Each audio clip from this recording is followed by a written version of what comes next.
गांव की एक टूटी फूटी गली, चारों तरफ मिट्टी, छोटे छोटी कच्चे घर। वहीं रहता था एक गरीब लड़का, आरव। उसके पास ना अच्छे कपड़े थे, ना जूते, लेकिन उसकी आंखों में एक अलग ही चमक थी, बड़े सपनों की चमक। सुबह का समय, गांव में हल्की धूप फैल रही है। आरव अपनी मां के साथ पानी भरने जा रहा है। मां, थकी हुई आवाज, जल्दी चल बेटा, काम पर भी जाना है। आरव, धीमे से, हाँ मां। रास्ते में एक स्कूल आता है। अंदर बच्चे साफ कपड़ों में हंसते खेलते पढ़ रहे हैं। आरव रुक जाता है, चुपचाप खड़ा होकर उन्हें देखता है। उसकी आंखों में एक ख्वाहिश, काश मैं भी पढ़ पाता। शाम का समय, घर के अंदर। आरव, मां, मैं भी स्कूल जाना चाहता हूं।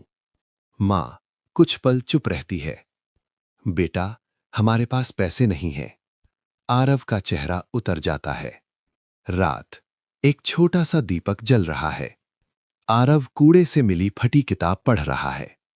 आरव, खुद से, मैं हार नहीं मानूंगा, एक दिन जरूर पढ़ूंगा। आरव कूड़े में किताब ढूंढ रहा है, फटे पन्ने जोड़ रहा है, रात रात भर पढ़ रहा है। लोग उसका मजाक उड़ा रहे हैं। लोग, अरे, ये लड़का कुछ नहीं कर पाएगा। लेकिन आरव चुपचाप मेहनत करता रहता है। एक दिन, एक बड़े टीचर वहां से गुजरते हैं। वो देखते हैं, एक छोटा लड़का सड़क किनारे बैठकर पढ़ रहा है। टीचर, तुम यहां क्यों पढ़ रहे हो? आरव, क्योंकि मेरे पास स्कूल के पैसे नहीं हैं, लेकिन मुझे पढ़ना है। टीचर हैरान रह जाते हैं। टीचर कुछ देर तक आरव को देखते रहते हैं। तुम्हारा नाम क्या है? मेरा नाम आरव है। और तुम सच में पढ़ना चाहते हो? हाँ, बहुत ज्यादा। टीचर मुस्कुराते हैं। अगले दिन टीचर आरव के घर जाते हैं। मां दरवाजा खोलती है, थोड़ा घबराई हुई। आपका बेटा बहुत होशियार है, मैं इसे स्कूल में दाखिला दिलवाना चाहता हूं। मां की आंखों में आंसू आ जाते हैं। लेकिन हमारे पास पैसे नहीं हैं। आप चिंता मत कीजिए, उसकी पढ़ाई मैं कराऊंगा। स्कूल का पहला दिन, आरव फटे कपड़ों में ही स्कूल आता है। बाकी बच्चे उसे देखकर हंसने लगते हैं। देखो देखो, ये गरीब लड़का स्कूल आ गया। आरव थोड़ा घबराता है, लेकिन अंदर चला जाता है। क्लास के अंदर टीचर सवाल पूछते हैं। ये सवाल कौन बताएगा? सब चुप। आरव धीरे से हाथ उठाता है। आरव सही जवाब देता है। पूरा क्लास चौंक जाता है। अब धीरे धीरे टीचर उसकी तारीफ करने लगते हैं।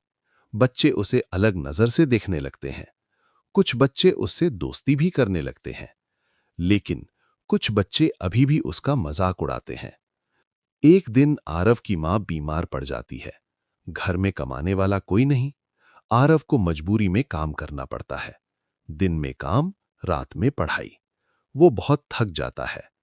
एक रात आरव किताब लेकर बैठा है, लेकिन उसकी आंखें बंद हो रही हैं। क्या मैं अपना सपना पूरा कर पाऊंगा? सुबह से शाम तक आरव काम करता है और रात को थका हुआ होने के बावजूद पढ़ाई करता है। उसकी आंखों में नींद होती है, लेकिन दिल में सपना। मुझे हार नहीं माननी। एक दिन टीचर को पता चलता है कि आरव काम कर रहा है। टीचर उसके घर आते हैं। टीचर चिंतित होकर, आरव, तुम इतना काम क्यों कर रहे हो? आरव, मां बीमार है, घर चलाने के लिए काम करना पड़ता है। टीचर भावुक हो जाते हैं। टीचर गांव वालों से बात करते हैं। धीरे धीरे सब लोग मदद करने लगते हैं। कोई दवाई लाता है, कोई खाने का सामान, कोई पैसे देता है। आरव अकेला नहीं रहता अब। समय बीतता है। अब आरव की जिंदगी का सबसे बड़ा दिन आता है, एग्जाम का दिन।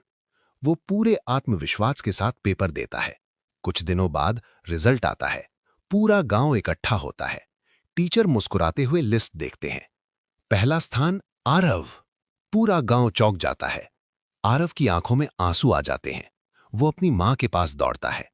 मां, मैं पास हो गया, पहला आया हूं। मां उसे गले लगा लेती है। कुछ साल बाद वही गरीब लड़का अब एक बड़ा इंसान बन चुका है। अच्छे कपड़े, इज्जत और सबसे बड़ी बात, उसने अपना सपना पूरा कर लिया। अब वो दूसरे गरीब बच्चों की मदद करता है। कुछ साल बाद वही छोटा सा गांव, लेकिन अब सब कुछ बदल चुका है।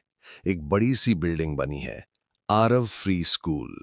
बच्चे खुशी खुशी स्कूल में जा रहे हैं, बैग टांग कर। उनके पास नई किताबें हैं, साफ कपड़े हैं और दरवाजे पर खड़ा है आरव। अब वो बड़ा हो चुका है, आत्मविश्वास से भरा हुआ। एक छोटा बच्चा फटे कपड़ों में स्कूल के बाहर खड़ा होता है, बिल्कुल वैसे ही जैसे कभी आरव खड़ा होता था। छोटा बच्चा, क्या मैं भी यहां पढ़ सकता हूं? आरव की आंखें भर आती हैं। आरव झुककर बच्चे के कंधे पर हाथ रखता है। आरव मुस्कुराकर, हाँ, यहां हर वो बच्चा पढ़ सकता है जिसके पास सपना है। बच्चा खुशी से मुस्कुरा देता है। कैमरा धीरे धीरे जूम आउट करता है। बच्चे पढ़ रहे हैं, हंसी की आवाज गूंज रही है और आरव खड़ा होकर सबको देख रहा है, गर्व से। आरव आसमान की तरफ देखता है।